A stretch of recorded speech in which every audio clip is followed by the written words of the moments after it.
দরবারে কালিমাতুশ শুকর আদায় করি যে মহান রব্বুল আলামিন আমাদেরকে সাপ্তাহিক ধারাবাহিক তাফসীরের অনুষ্ঠানে বসার তৌফিক দিয়েছেন। সেই মহান রব্বুল আলামিন দরবারে সকলে কালিমাতুশ শুকর আদায় করে করি আলহামদুলিল্লাহ। সর্বপ্রথম সেই মহান রব্বুল আলামিন দরবারে আরো শুকরিয়া আদায় করি যে মহান রব্বুল আলামিন আমাদেরকে ঈশার নামাজ জামাতের সাথে আদায় করার তৌফিক দিয়েছেন। এজন্য আরেকবার দিল থেকে করি আলহামদুলিল্লাহ। আল্লাহর হাবিব সাল্লাল্লাহু আলাইহি ওয়াসাল্লাম হাদিস শরীফের মধ্যে ইরশাদ করেন, যে ব্যক্তি ঈশার নামাজ জামাতের সাথে আদায় করবে আল্লাহ পাক রব্বুল আলামিন তাকে অর্ধ রাত পর্যন্ত বিছানায় ঘুমানোর পরেও তাকে আল্লাহ তাআলা তাহাজ্জুদের নামাজের সওয়াব দান করবেন। সুবহানাল্লাহ।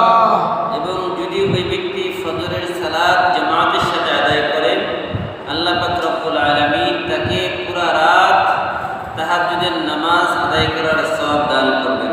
সুবহানাল্লাহ। তার মানে রাত্রে ঘুমিয়েও নামাজের সওয়াব পাওয়া যাবে যদি ঈশার নামাজ এবং ফজরের নামাজ জামাতের সাথে আদায় করা হয়। এই জন্য আরেকবার দিল থেকে বলি আলহামদুলিল্লাহ।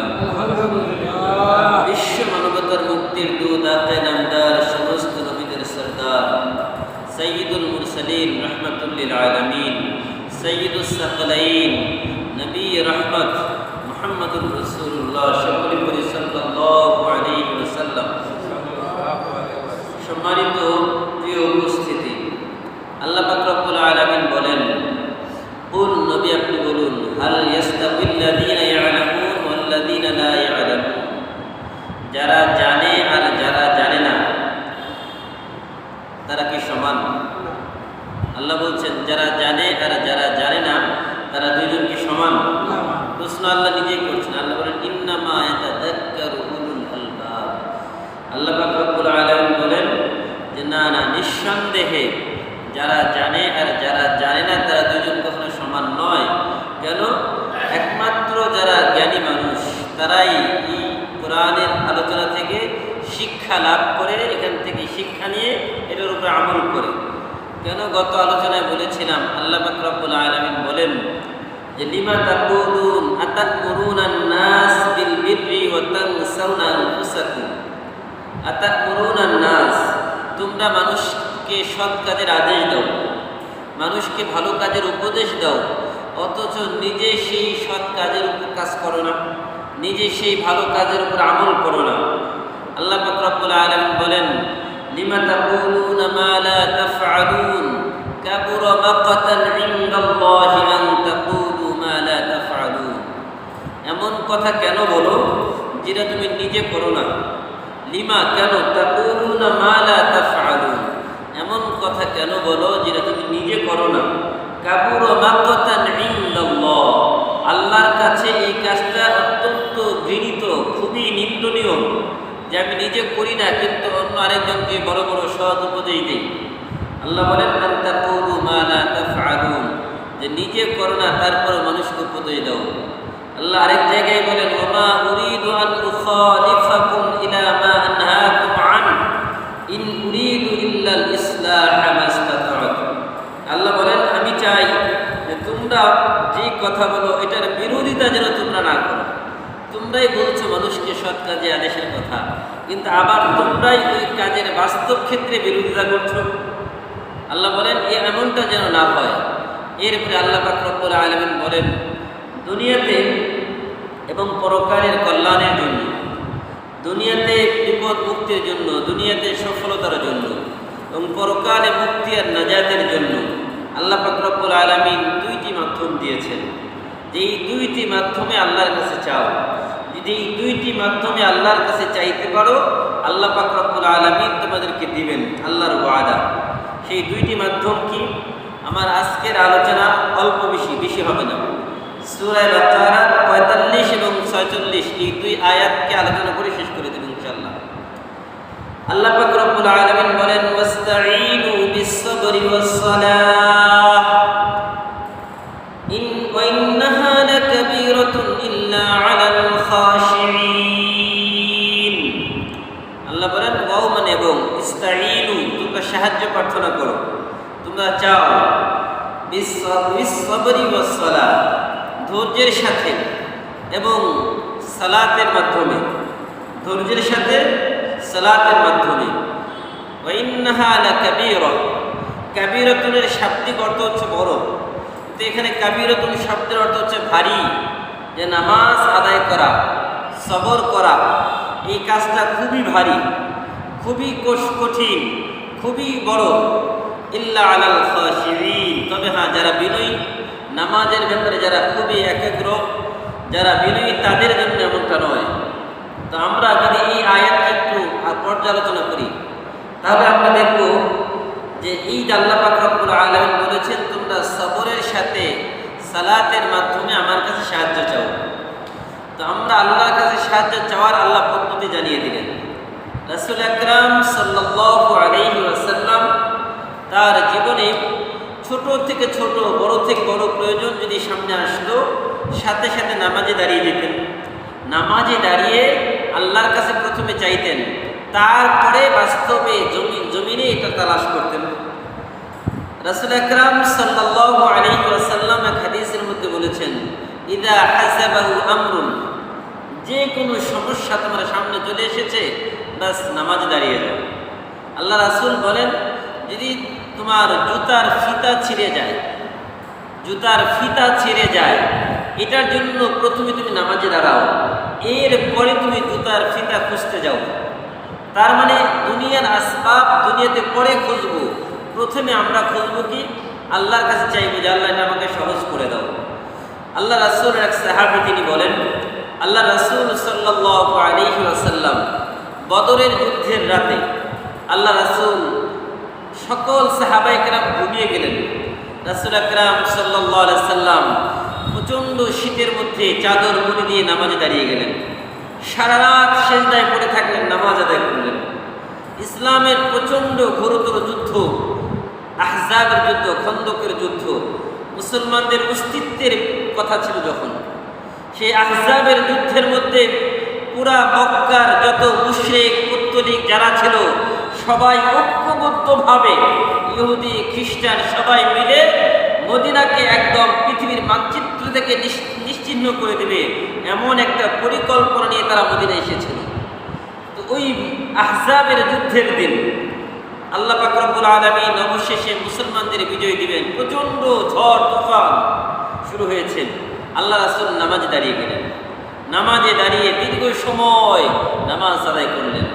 তার মানে ছোট থেকে ছোট, বড় থেকে বড় বিষয়েও আল্লাহ রাসূল প্রথমে নামাজে দাঁড়িয়ে যেতেন। তো এই জন্য আল্লাহ পাক রব্বুল আলামিন বলেছেন, ইস্তাঈনু বিস-সাবরি ওয়াস-সালাহ। এই সবর কাকে বলে প্রথমে বুঝি আমরা। সবর মূলত দুই প্রকার। আমরা যেটা সবাই জানি সেটা হচ্ছে বিপদে পড়লে ধৈর্য ধারণ করা, তাই না? বিপদে পড়লে ধৈর্য ধারণ, এটা হচ্ছে একটা সবর। কিন্তু সব থেকে উত্তম সবর কোনটি? সব থেকে উত্তম সবর হচ্ছে সবর আনিল মাসিয়া, নিজেকে গুনাহ থেকে বিরত রাখা, এটা হলে সব থেকে বড় সবর। 3 নম্বর আরেকটা সবর আছে, সেটা হচ্ছে সবর আলা তাআ, বেশি বেশি নেকির কাজে নিজেকে লাগিয়ে রাখা। কারণ নামাজ পড়া কষ্ট আছে না? নামাজ পড়া কষ্ট। এই জন্য যদি সবরের কথা বলা হয়, যে সবর কাকে বলে? বলা হয় রমজানের রোজাকে সবর বলে। কাকে বলে? কেন? কারণ রমজান মাসে একজন মানুষ বুঝে যে কি পরিমাণ কষ্ট রোজা থাকা। এই জন্য রমজান মাসকে বলা হয়েছে শাহরুস সবর, ধৈর্যের মাস। ওই মাসকে বলা হয়েছে ধৈর্যের মাস। তো আল্লাহ পাক রব্বুল আলামিন যত ইবাদত দিয়েছেন, তার মধ্যে সর্বশ্রেষ্ঠ ইবাদত হচ্ছে নামাজ। এখন কোনো ব্যক্তি যদি দীর্ঘ সময় নামাজ আদায় করতে চায়, সবর ছাড়া হবে, ধৈর্য লাগবে। তো এই জন্য সবরের একটা কোয়ালিটি হচ্ছে সবর আলা তাআ, নেকির কাজে নিজেকে লাগিয়ে রাখা। আর নেকির কাজের মধ্যে সর্বশ্রেষ্ঠ নেকির কাজ হচ্ছে নামাজ। সবর আলা তাআ, সবর আনিল মাসিয়া, সবরের দ্বিতীয় নম্বর কোয়ালিটি হচ্ছে নিজেকে গুনাহ থেকে বিরত রাখা। আপনার দ্বারা সম্ভব গুনাহ করা, আমার দ্বারা সম্ভব গুনাহ করা, কেউ দেখবে না, কিন্তু তারপরেও আমি নিজেকে একমাত্র আল্লাহর ভয়ে এই এই যে গুনাহ থেকে বিরত রাখলাম, এটাকে বলা হয় সবর আনিল মাসিয়া। আর আরেকটা সবর যেটা হচ্ছে মানুষ যখন বিপদে পড়ে, ওই বিপদে পড়লে ধৈর্য ধারণ করা। এখন এই 3 সবর যদি কারোর মধ্যে এসে যায়, তাহলে আল্লাহ পাক রব্বুল আলামিন বলেন ওয়াল আসরি, সময়ের কসম, ওয়াল আসরি, সময়ের কসম, ইল্লাল্লাযীনা আমানু ওয়া আমিলুস সালিহাত ওয়া তাওয়াসাউ বিল হাক্কি ওয়া তাওয়াসাউ বিস সাবরি। আল্লাহ বলেন, নবী আপনি বলেন সময়ের কসম, সকল মানুষ ক্ষতিগ্রস্ত, শুধু একমাত্র ওই লোকগুলো যাদের মধ্যে 4 গুণ থাকবে, যারা ইমানদার, আমলে সালেহ, নেক কাজ করবে এবং সত্য, তাওয়াসাউ বিল হাক্কি, তাওয়াসি বিল হক, সত্যের ব্যাপারে যারা কঠোর, একদম সত্যের ব্যাপারে কোনো আপোষ নাই, যেটা সত্য চিরন্তন সত্য, সত্যের ব্যাপারে কোনো আপোষ করবে না। এবং যখন সত্যের উপরে থাকবে, বিপদ আসবে, জুলুম আসবে, তখন তাদের উপরে যে বিপদ আসবে, এই বিপদ আসলে পরে কি করবে? তাওয়াসি বিস সবর, ধৈর্য ধারণ করতে হবে। এটা আল্লাহ আরেক জায়গায় বলেছেন, ইয়া আইয়ুহাল্লাযীনা আমানুসবিরু ওয়াসাবিরু ওয়ারাবিতু ওয়াত্তাকুল্লাহা লাআল্লাকুম তুফলিহুন। আল্লাহ বলেন, হে ঈমানদাররা, ইসবিরু, তোমরা সবর করো, ওয়ারাবিতু, সবরের প্রতিযোগিতা করো, ইসবিরু ওয়াসাবিরু ওয়ারাবিতু, তোমরা সবরের ব্যাপারে মুরাবাতা করো, প্রতিযোগিতা করো, সবর কে কার থেকে বেশি সবর করতে পারে। এর দৃষ্টান্ত সাহাবায়ে কেরাম যুদ্ধের ময়দানে, সবাই যুদ্ধে একদম কাতর, সবাই সেই যুদ্ধের ময়দানে সবাই আঘাতপ্রাপ্ত, শহীদ হয়ে যাবে, এমন অবস্থায় মরণাপন্ন সময়, জীবন যায় যায় অবস্থা, শরীর ক্ষত বিক্ষত, ওই সময় একজন বলছে পানি চাই, পানি পানি। এখন এক ভাই তার কাছে পানি নিয়ে যাচ্ছে, এখন পাশ থেকে আরেকজন বলছে যে পানি চাই, পানি। এখন এই যে ভাই যে আগে বলল পানি চাই, যখন সে তার কানে আওয়াজ আসছে, পাশের থেকে আরেকজন আহত ভাই পানি চাচ্ছে, সে বলছে আমাকে আগে না, আমার ওই আকার যেই ভাই এখন চেয়েছে তাকে আগে দাও। তার পাশ থেকে আরেকজন চেয়েছে, সে বলল আমাকে না, আমার পাশে যে চেয়েছে তাকে দাও। এইভাবে একজন আরেকজন থেকে প্রাধান্য দিচ্ছে, নিজের থেকে অপরকে প্রাধান্য দেওয়া। এই যে একজন আরেকজনকে প্রাধান্য দেওয়া, আল্লাহ পাক রব্বুল আলামিন বলেন, এই যে সবরের যে ট্রেনিং, কে কার থেকে বেশি সবর করতে পারে, কে কার থেকে বেশি ধৈর্য ধারণ করতে পারে, এটার দৃষ্টান্ত সাহাবায়ে কেরাম যুদ্ধের ময়দানে দিয়েছেন। এক সাহাবী যুদ্ধের ময়দানে তার যুদ্ধ করতে করতে এক হাত কেটে গেছে, একটা হাত ঝুলন্ত অবস্থায়, হাতটা শুধু চামড়ার সাথে ঝুলে আছে। ওই সাহাবী তিনি তার এই হাতটাকে পায়ের নিচে দিয়ে, হাতটাকে টান দিয়ে ছিঁড়ে তার ওই যুদ্ধের পতাকাকে মুখ দিয়ে কামড় দিয়ে ধরলেন, আর ডান হাত দিয়ে আবার যুদ্ধ করা শুরু করলেন। তাদের মধ্যে এই যে আপনার সবরের ট্রেনিং হতো। আলী রাদিয়াল্লাহু তাআলা আনহু যুদ্ধের ময়দানে গিয়েছেন, পায়ের মধ্যে তীর বিঁধে গেল। তীর বিঁধে যাওয়ার পরে এই তীর এমনভাবে বিঁধে গেছে, এখান থেকে খোলার কোনো সুযোগ নাই। তীর ধরে টান দিয়ে চিৎকার শুরু করে। আল্লাহ রাসূল বললেন, সাহাবীরা আলীকে নামাজে দাঁড় করিয়ে দাও। আলী রাদিয়াল্লাহু তাআলা আনহুকে নামাজে দাঁড় করিয়ে দেওয়া হলো। তিনি নামাজে দাঁড়িয়ে গেলেন। 2 জন সাহাবী তীর টান দিয়ে ধরে খুললেন, তীরের ফলা সহ বের হয়ে আসলো। তিনি নামাজের মধ্যে কোনো কিছুই করেন নাই। তখন নামাজ শেষ হওয়ার পরে তাকে জিজ্ঞাসা করা হলো, আলী, তোমার যখন তীর খোলা হয়েছে তখন তোমার কি অবস্থা ছিল? আলী বলে, ওয়াল্লাহি, আল্লাহর কসম করে বলছি, তীর যে কখন খোলা হয়েছে আমি বিন্দু পরিমাণ টের পাই নাই। কারণ কি? আল্লাহ রাসূল সাল্লাল্লাহু আলাইহি ওয়াসাল্লাম হাদিস শরীফের মধ্যে বলেছেন, মাল ইহসান আন তা'বুদাল্লাহ কাআন্নাকা তারা ফাইন লাম তাকুন তারাহু ফাইন্নাহু ইয়ারাক। তুমি এমন ভাবে ইবাদত করো যেন তুমি আল্লাহকে দেখতেছো। যদি এমন ভাব না আসে, অন্তত এটা মনে করো আমার আল্লাহ আমাকে দেখতেছে। প্রথম অবস্থা হচ্ছে আন তা'বুদাল্লাহ কাআন্নাকা তারা, কাআন্নাকা তারা, যেন তুমি আল্লাহকে দেখছো। যদি এই অবস্থা না আসে, তুমি অন্তত মনে করো আমার আল্লাহ আমাকে দেখতেছে। সুতরাং যখন আমি আল্লাহর সামনে দাঁড়িয়ে আছি, আল্লাহর কুদরতে পায়ে সিজদা করছি, তখন কি এদিক সেদিক মন যাওয়া সম্ভব? বলেন সম্ভব? এই জন্য আল্লাহর হাবিব বলেছেন, মাল ইহসান আন তা'বুদাল্লাহ কাআন্নাকা তারাহু ফাইন লাম তাকুন তারাহু ফাইন্নাহু ইয়ারাক। তোমাকে আল্লাহ দেখতেছেন। যখন এই অবস্থা নিজের ভিতরে আনলো, সাহাবীরা এটার প্র্যাকটিস করেছেন, এটার তারা বাস্তব নমুনা সামনে দাঁড়িয়েছেন। সাহাবীরা যখন নামাজে দাঁড়াতেন তখন তারা আল্লাহকে দেখতে পেতেন মনে হতো। এই জন্য দুনিয়ার কোনো খবর থাকতো না। আর যখন তারা আল্লাহকে দেখত, এই জন্য কোনো কষ্ট মনে হতো না। সবর করত, ধৈর্য ধারণ করত। এই জন্য আমরা যদি সবর করতে পারি তাহলে কি লাভ? আল্লাহ পাক রব্বুল আলামিন বলেন, ইন্নামা ইউওয়াফাস সাবিরুন আজরাহুম বিগাইরি হিসাব। সবরের সবথেকে বড় পুরস্কার যেটা, আল্লাহ বলেন নিশ্চয়ই যারা সবরকারী, ইউওয়াফাস সাবিরুন আজরাহুম, তাদের পুরস্কার বিগাইরি হিসাব, কোনো হিসাব নাই। আল্লাহ বিনা হিসাবে তাদেরকে জান্নাত দিয়ে দিবে। সুবহানাল্লাহ। তাহলে সবরের সর্বশেষ পুরস্কার কি? বিনা হিসাবে জান্নাত। তো সবরের বিষয়ে আর কথা না বাড়াই। সবরের অনেক আয়াত আছে, এক একটা আয়াত পড়তে গেলে লম্বা সময় লাগবে। দ্বিতীয় নম্বর আয়াতের মধ্যে আল্লাহ বলেন, সালাত, তোমরা সবরের সাথে সালাতের মাধ্যমে আল্লাহর কাছে চাও। এই সালাতের মাধ্যমে আমরা যে চাইব, ওই সালাতটা কোনটা? মানুষের যে কোনো প্রয়োজন, বিপদ আপদ। আব্দুল্লাহ ইবনে আব্বাস রাদিয়াল্লাহু তাআলা তিনি সফরে আছেন, তার কাছে খবর আসলো তার আপন ভাই মারা গেছে। তিনি ঘোড়া থেকে নামলেন, নেমে ঘোড়াটাকে এক জায়গায় বাঁধলেন। বাঁধার পরে তিনি ইন্না লিল্লাহি ওয়া ইন্না ইলাইহি রাজিউন করলেন, করে 2 রাকাত সালাত আদায় করলেন। 2 রাকাত সালাত আদায় করে তিনি আল্লাহর কাছে দোয়া করলেন। দোয়া করে আবার কাজ শুরু করলেন। এই জন্য ছোট থেকে ছোট, বড় থেকে বড় খবর আসলে কি করতে হবে? প্রথমে সালাত আদায় করা। আল্লাহ রাসূল বলেন, মাল্লাম ইয়াসআলিল্লাহ ইয়াগদাব আলাইহি, যেই ব্যক্তি আমার কাছে চায় না, আমি আল্লাহ তার উপর রাগান্বিত হয়ে যাই। কে বলছেন এটা? আল্লাহ।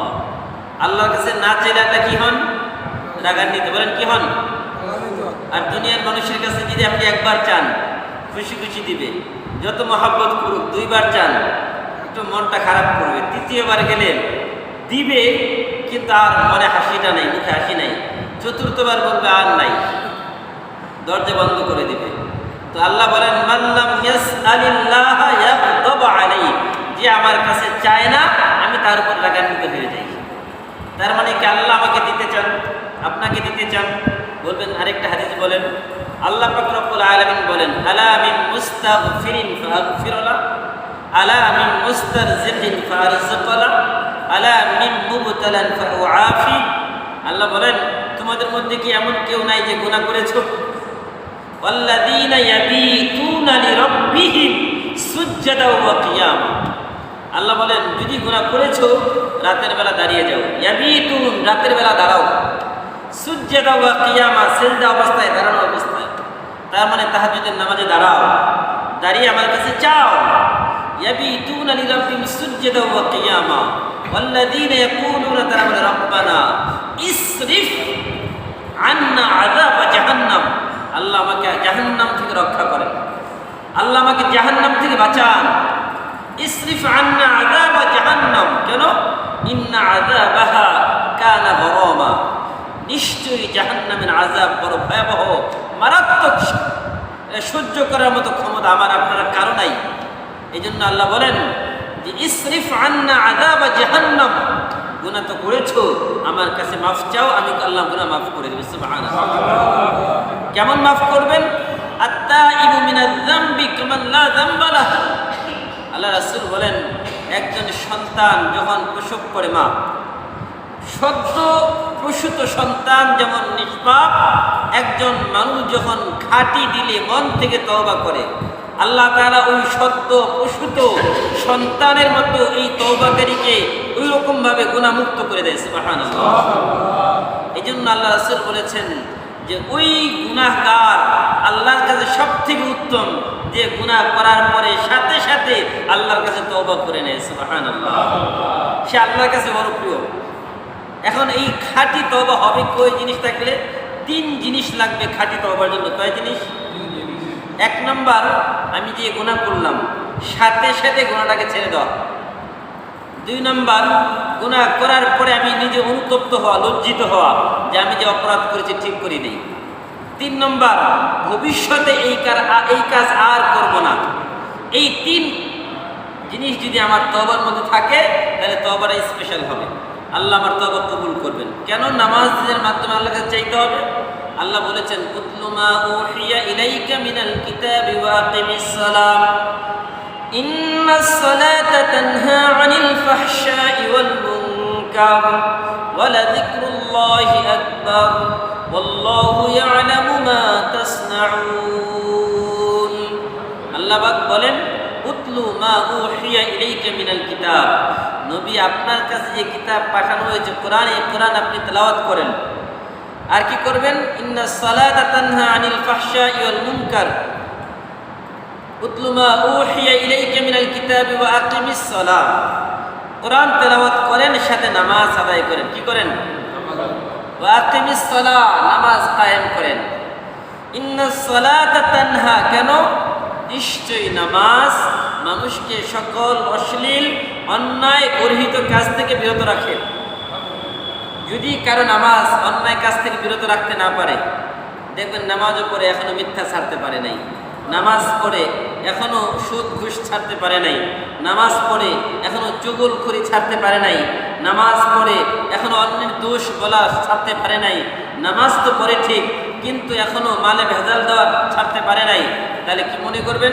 এই আয়াত যে আল্লাহ বলছেন নামাজ মানুষকে সকল অশ্লীল অন্যায় গর্হিত কাজ থেকে বিরত রাখে, যদি আমার নামাজ আমাকে অশ্লীল অন্যায়মূলক গর্হিত কাজ থেকে বিরত রাখতে না পারে, তাহলে আমার নামাজ কি পরিপূর্ণ নামাজ হচ্ছে?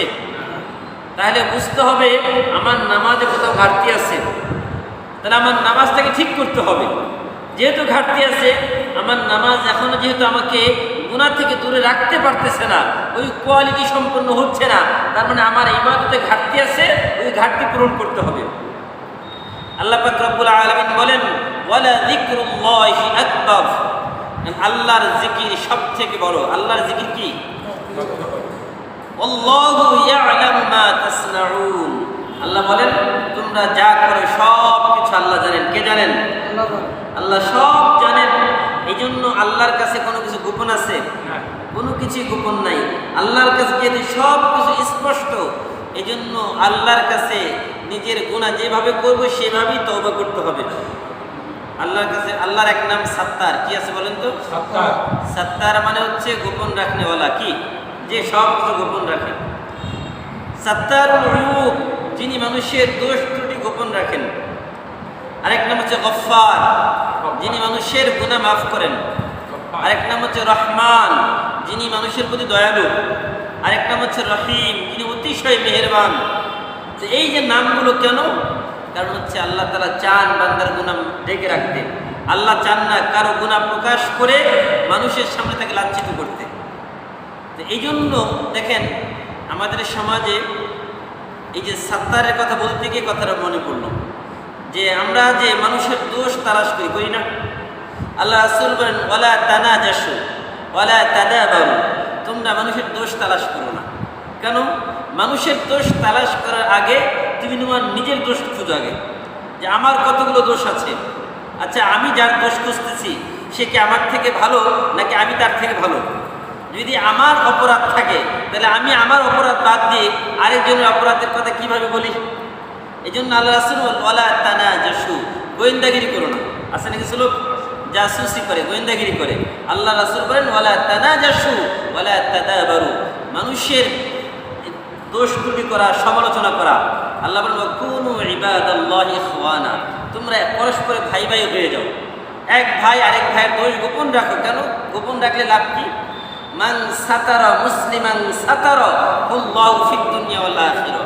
আল্লাহ রাসূল বলেন, যে ব্যক্তি দুনিয়াতে অপর মুসলমান ভাইয়ের দোষ গোপন রাখবে, আল্লাহ ওই ব্যক্তির দোষ দুনিয়াতে এবং পরকালে গোপন রেখে আল্লাহ তাকে জান্নাত দিয়ে দিবে। সুবহানাল্লাহ।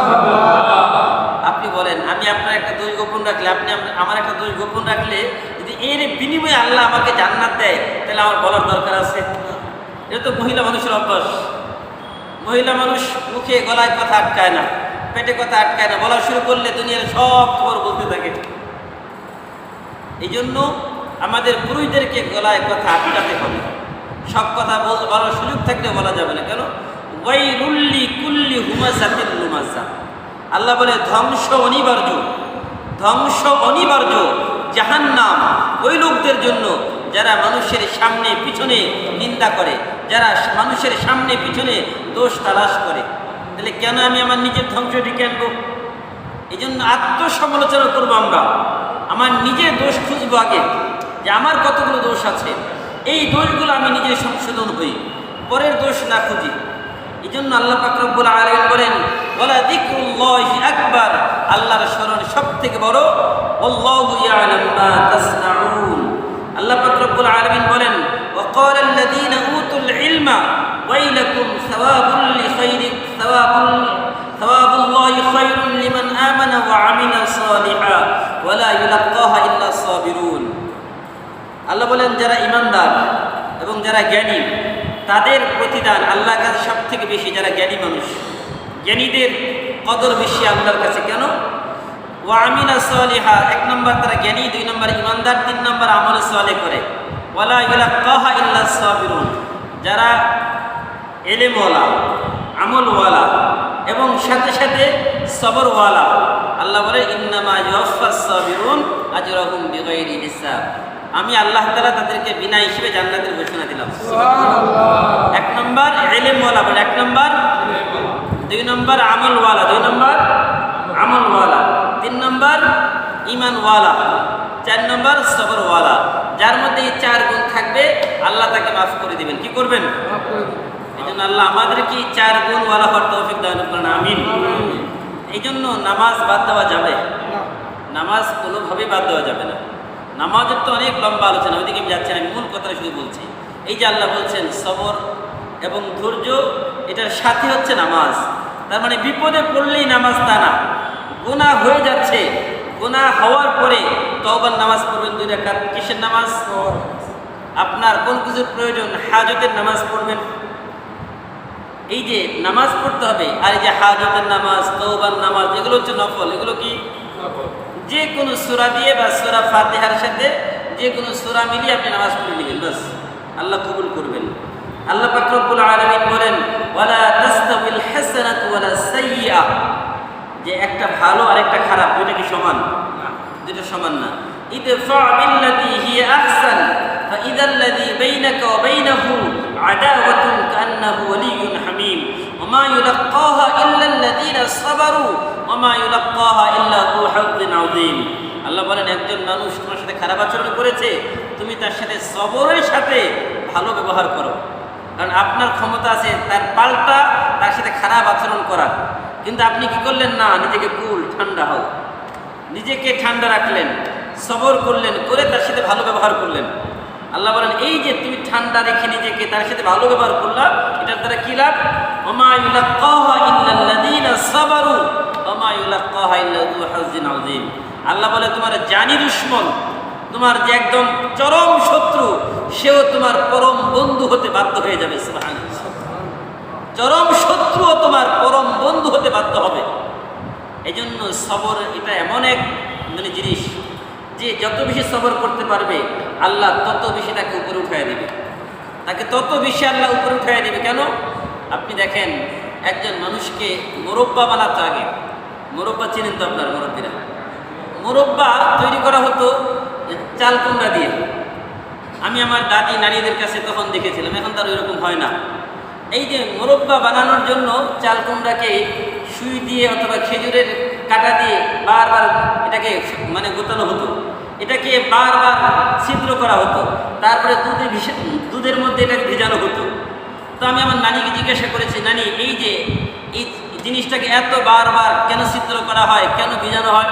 বললো ছিদ্র না করলে এটার ভিতরে দুধ ঢুকবে না, মিষ্টি ঢুকবে না, তাহলে তারা মজা হবে না। তো আমি দেখলাম যে এত সুস্বাদু একটা খাবার, কিন্তু এই চাল কুমড়া দিয়ে যখন এটাকে মুরব্বা বানানো হয়, এটাকে মুরব্বা সুস্বাদু হওয়ার জন্য প্রথমে তাকে কত আঘাত খেতে হয়, কতগুলো আঘাত খেতে হয়েছে তাকে, তারপরে দুধে ভিজানো হয়েছে, তাকে আগুনে জাল দেওয়া হয়েছে, তারপরে এত সুস্বাদু খাবার হয়েছে। সে যদি বলতো যে না আমি মুরব্বা, আমি এত সুস্বাদু খাবার হব না, আমি ওই কাঁটার আঘাত খেতে পারবো না, আগুনে জ্বলতে পারবো না, তাহলে সে কি দামি হতে পারত? এই জন্য দামি হওয়ার জন্য প্রথমে আপনাকে আঘাত খেতে হবে। এখন আঘাত খাওয়ার পরে যে যত বেশি ধৈর্য ধরতে পারবে সে তত বেশি দামি হয়ে যাবে। দেখবেন দামি জিনিসগুলো সবসময় নিচের দিকে থাকে। দামি জিনিস কথা কম বলে। আপনি বলেন মণিমুক্তা কোথায় থাকে? সাগরের নিচে। এখন একটা ডিম, একটা ভালো ডিম, একটা পচা ডিম, এই ভালো ডিমটা যদি পানির মধ্যে ছেড়ে দেন উপরে থাকবে না নিচে যাবে? আর পচা ডিম উপরে ভেসে থাকে। আপনি বলেন যে কোনো জিনিস ভারী জিনিসগুলো নিচে থাকে আর যেগুলো হালকা জিনিস উপরে থাকে। এই জন্য যারা ভারী হয় তার নীরব সাধক, কথা কম বলে। আর কথা কম বলা মানে এই না সে জানে না, তা না, সে জানে, কিন্তু কথা কম বলে লাভ কি? মান সমাতা না যা। আল্লাহ রাসূল বলেছেন যে চুপ থাকে সে নিরাপদ। বলেন যে চুপ থাকে। এই জন্য কথা কম বলা।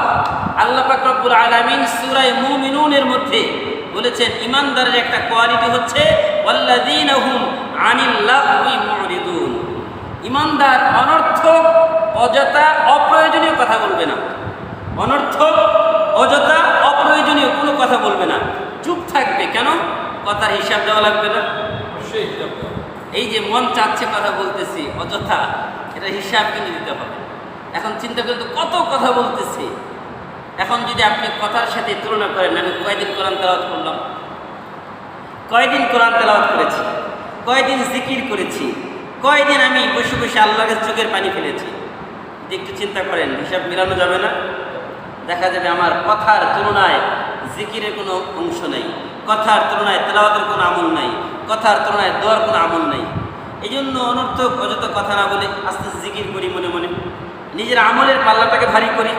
আল্লাহ বলছেন ইস্তাঈনু বিস-সাবরি ওয়াস-সালাহ ওয়া ইন্নাহা লাকাবীরা। আল্লাহ বলেন এই সবর করা, কারণ সবর তো মস্ত বড় এক জিনিস, এটা কিন্তু সবাই করতে পারে না।